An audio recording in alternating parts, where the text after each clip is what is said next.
দেবীপক্ষের আগেই মঙ্গলবার কলকাতায় শ্রীভূমি স্পোর্টিং ক্লাবের মঞ্চ থেকে রাজ্যের মাননীয় মুখ্যমন্ত্রী রাজ্যবাসীর উদ্দেশ্যে ফিতা কেটে উৎসবের উদ্বোধন করলেন। সেই সঙ্গে আলাদাভাবে তিনি রাজ্যের দুটি দমকল কেন্দ্রেরও উদ্বোধন করছেন বলে জানা গেছে। এখন তো মণ্ডপে মণ্ডপে চলছে শেষ দিকের প্রস্তুতি। মৃন্ময়ী মাকে চিন্ময়ী রূপে দেখে থাকেন বাংলার মানুষজন। তবে উৎসবের উদ্বোধন করবার সময় ধামসা ঢাক বাজিয়ে জমজমাট করে তোলা হয় ওই পরিবেশ। এদিন ফিতা কেটে এবং নিজের হাতে ঢাক বাজিয়ে উৎসবের সূচনা করলেন মুখ্যমন্ত্রী। বলা যায় রাত পোহালেই কাঙ্ক্ষিত সেই মহালয়া, দেবীর যেন মর্তে আগমন, আরো বলা যায় দুর্গাপুজোর যেন কাউন্টডাউন শুরু। অন্যদিকে এবছর আগস্ট মাস থেকে আরজিকর কাণ্ডে অভয়ার বিচার চেয়ে আজও বাংলার বুকে আন্দোলন চলছে। এদিকে আবার জুনিয়র ডাক্তাররাও নতুন করে পুরানো দাবির সপক্ষে কর্মবিরতিতে নামতে চলেছে আন্দোলনের জন্য। ফলে পুজোর মরশুমে কেমন যেন বিমর্ষ পরিবেশ রয়েছে রাজ্যের ভেতর। তবুও এরই মধ্যে যেন রাজ্যের মাননীয় মুখ্যমন্ত্রী এদিন শারদোৎসবের সূচনা করলেন, শ্রীভূমিতে ঢাকও বাজালেন। উল্লেখ্য, গত কয়েক বছর ধরে দেখা গিয়েছে দেবীপক্ষের সূচনার আগেই এই ক্লাবের পুজোর উদ্বোধনও করেছিলেন মুখ্যমন্ত্রী মমতা বন্দ্যোপাধ্যায়। এদিকে লেক টাউনের শ্রীভূমি স্পোর্টিং ক্লাব হলো রাজ্যের দমকল মন্ত্রী সুজিত বসুর ক্লাব। ফলে এদিন বিকেলে ওখানকার মঞ্চে উপস্থিত হয়ে দুটি দমকল কেন্দ্রের উদ্বোধন করলেন মুখ্যমন্ত্রী, যার একটি বীরভূমের দুবরাজপুরে, অন্যটি আলিপুরদুয়ারের বীরপাড়ায়।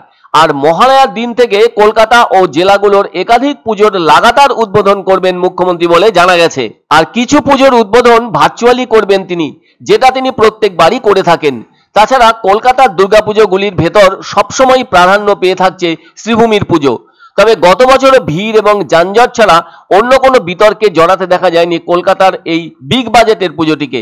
নিশ্চয়ই মনে আছে বুর্জ খলিফার আদলে প্যান্ডেল বানিয়ে রাজ্যবাসীকে তাক লাগিয়ে দিয়েছিল এই ক্লাব।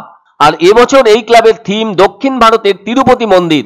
ফলে তিরুপতি মন্দিরের আদলে তৈরি হয়েছে মণ্ডপটি। অন্যদিকে মুখ্যমন্ত্রী বলেন, এবার রাজ্যের অনেক জেলায় বন্যার কবলে পড়েছে। তিনি বলেন, বীরপাড়ায় দমকল কেন্দ্রের উদ্বোধন উপলক্ষে উপস্থিত ছিলেন মন্ত্রী বুলুচিক বড়াইক সহ অন্যান্যরা। তবে এদিন মুখ্যমন্ত্রী উৎসব উৎসাহিত সূচনা করেন। আবার সেই সঙ্গে দমকল কর্মীদের জন্য 50টি বাইকের যাত্রার সূচনা করেন। আর শ্রীভূমির পুজোর উদ্বোধন হবে 2রা অক্টোবর দেবীপক্ষে। এবারও এখানে মায়ের প্রতিমা সেজে উঠবে সোনার গয়নায়। তবে মুখ্যমন্ত্রী মানুষকে উৎসবে সামিল হওয়ার আহ্বান জানিয়েছেন। আর মহালয়ার আগের দিন থেকেই শারদোৎসবের সূচনা করলেন মুখ্যমন্ত্রী মমতা বন্দ্যোপাধ্যায়। এদিন শ্রীভূমির মঞ্চ থেকে নিচে নেমে মুখ্যমন্ত্রীকে ধামসা ও ঢাক বাজাতে দেখা যায়। আসলে পুজো মানেই তো উৎসবে সামিল হওয়া, আর উৎসব মুখরতায় জেগে উঠুক মানুষ চাইছেন মুখ্যমন্ত্রীও। আজকে আমি আসলেও আজকে আমি পুজো মণ্ডপ উদ্বোধন করি না, মহালয়ার পরে সে কাজটা আমি করি।